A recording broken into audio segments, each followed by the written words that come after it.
Kadalasan ako yung nagre-rescue pag may nasiraan na trupa. Ako, pag masiraan, sinong magre-rescue? Syempre, ako din. Hay, superhero sa sarili. Nakakapagod pala minsan magiging strong and independent human. Wrong timing itong pag-inarte ni Chicken Oy kasi naulan pa. Nag-troubleshoot agad ako, nag-umpisa ako sa fuel filter. Kasi kung kilala nyo na to si Chicken, madumi yung tangki dito. Pero iba yung napansin ko ngayon, hindi dumi, kundi kalahati tubig yung nasa filter. Inisip ko, drain ko tong buong gasolina. Pero nilinis ko man na tong filter na to, kaya hinipan kong ganyan para matanggal yung tubig at gasolina sa loob. Naglakad-lakad ako at naghanap ako ng tinatapon na mga bote. Meron akong nahanap pero isang piraso lang, for sure hindi talaga kasya yung loob ng tangke. Kaya dinrain ko na lang yung gasolina sa lupa ng mga siguro kalahating litro. Pero ayaw pa din yung umandar. Tinanggal ko yung honsoy-honsoy at nag-check ako ng spark. Mayroon lang spark. Kaya binalik ko yung honsoy-honsoy at tinanggal ko yung spark plug at nag-check ako ng spark.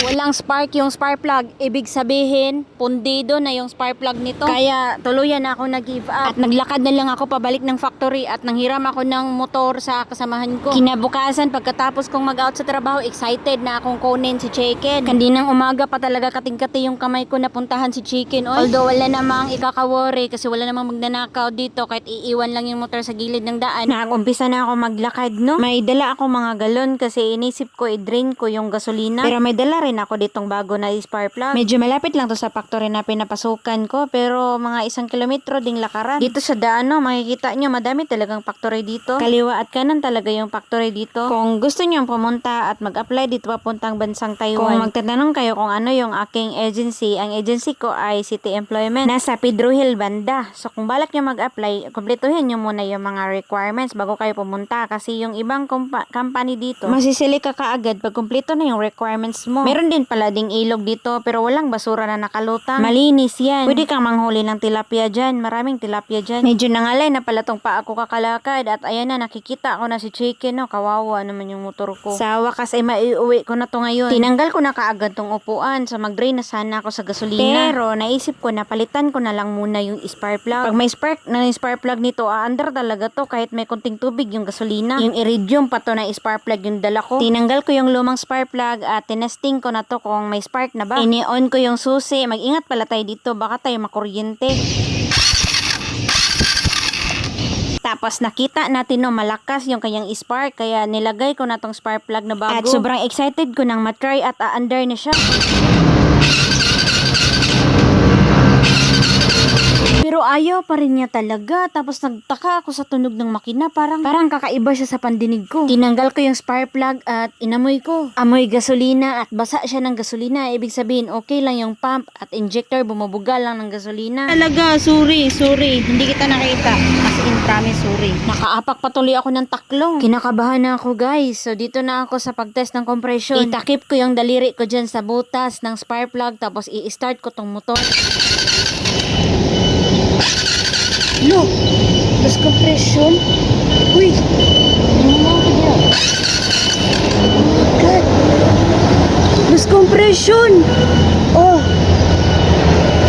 Sa totoo lang, guys, nagulat talaga ako at sobrang lungkot ko kasi ibig sabihin nito mag-overhaul ako kay Chicken dito. Hindi ito nagbabawas ng langis, hindi ito siya nag-uusok. Ibig sabihin lang nito baka singaw na yung mga balbula. Hindi ko talaga expected ito, no? Kaya napapatanong na lang talaga ako.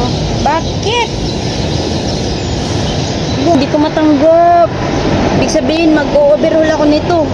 Kumuha ako ng gasolina dito at binuhusan ko lang ang loob ng chamber. Tapos nag-try ako ulit. Pero ayaw talaga. Wala na talagang compression. Para malaman pala na wala ng compression yung isang makina, no, itakip natin yung daliri natin dun sa butas ng spark plug. Pag kayang takpan yun habang ini-start, ibig sabihin lost compression na talaga. At ito ngayon yung nangyari kay Chicken. Siguro dito ko naintindihan na bakit kailangan magpa-refresh kung mataas na yung tinakbo ng motor. Lalo na pag 4 valves. Kasi pag masyado ng maraming carbon deposit doon sa chamber at sisingaw na yung mga valve, hihinto talaga yung makina sa hindi natin inaasahang panahon. Desperado na ako ako na, nagkuha ako ng langis dito sa makina. At lagyan ko ng kaunti yung chamber. Pero inisip ko, useless yun kung valve yung singaw. Wala oy, malabo pa to sa sabaw ng pusit. Kaya umupo na lang ako sa gilid at nag-give up na talaga ako. Maiiwan na naman to si chicken dito. Nalungkot talaga ako ng sobra guys kasi yung pinaproblema ko. Saan ako hahanap ng pyesa? Kasi pagkakalasin ko tong makina, papalitan ko na yung sa loob like piston ring, valve guides at timing chain. At yung pinaka-importante, valve seal. Meron sana akong tulungan na kaibigan no sa motor niya pero paano man to, nasarili kong motor nasira nga. So kung mapanood mo to ya, sana maintindihan mo. At pinoproblema ko nga pala, paano pala ako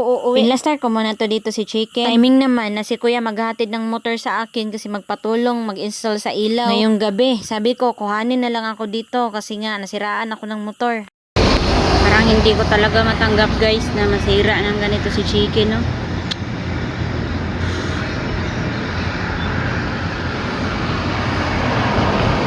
At buti na lang dumating na ito sila kaagad. Anong problema? Saan? Yung ano? Ay, yung mga ganyan. Sige, saan ilagay? Tulad nun? Brake light yung isa.